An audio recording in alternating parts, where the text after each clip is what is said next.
పవన్ కళ్యాణ్ గారికి చెడ్డ పేరు వస్తుందని చెప్పి ఒక్క యాడ్లో కూడా యాక్ట్ చేయలేదే, అది కూడా దిమాగ్లో పెట్టుకోలేదా నాగార్జున గారు? ఒక్కసారి ఆలోచించండి.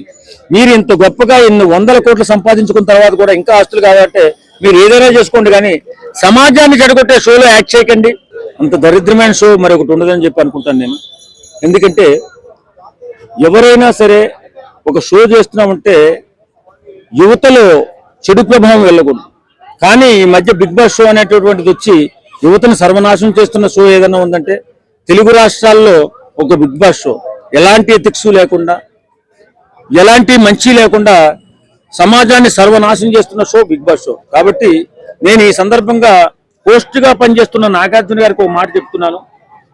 అయ్యా నాగార్జున గారు, అక్కినేని నాగేశ్వరరావు గారు, మీ తండ్రి గారు అయినటువంటి అక్కినేని నాగేశ్వరరావు గారు ఎంతో కష్టపడి కోట్ల రూపాయలు సంపాదించారు.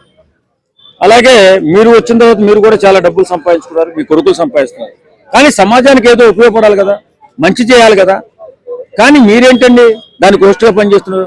అలాంటి నికృష్టమైన షోకి హోస్ట్గా మీరు పనిచేస్తే మిమ్మల్ని కూడా చిన్న చూపు చూసే అవకాశం ఉంటుంది కదా. ఇప్పుడు మీరు ఇంత సంపాదించుకుని మీరు సమాజానికి ఏదో ఒకటి ఇవ్వాలి కదా. కనీసం ఆర్థికంగా మీరు సహాయం చేయకపోండి, చేయొద్దు. సమాజ శ్రేయస్సు కోసం 4 మంచి మాటలు, 4 మంచి షోలు చేయాలి కదా.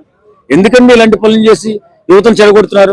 వారి భవిష్యత్తు మీద ఎందుకు మీరు కరాలనుచ్యం చేస్తున్నారని నేను అడుగుతున్నాను. నాగార్జున గారు, మీరు నిజంగా మీకు మానవత్వమే ఉంటే ఆ షోలో మీరు హోస్ట్గా వెళ్ళకండి. యువకుల జీవితాలు సర్వనాశనం చేస్తున్నటువంటి ఆ బిగ్ బాస్ షోని బ్యాన్ చేయండి. మీరు అసలు బిగ్ బాస్ షోలో యాక్ట్ చేయకండి. అసలు సమాజానికి ఉపయోగపడే మాటలు 4 మాటలు మాట్లాడండి, 4 పనులు చేయండి. అంతే తప్ప ఇలాగా మీరు సమాజానికి చీడ పురుగులా మాత్రం మిగిలిపోకండి. Thank you.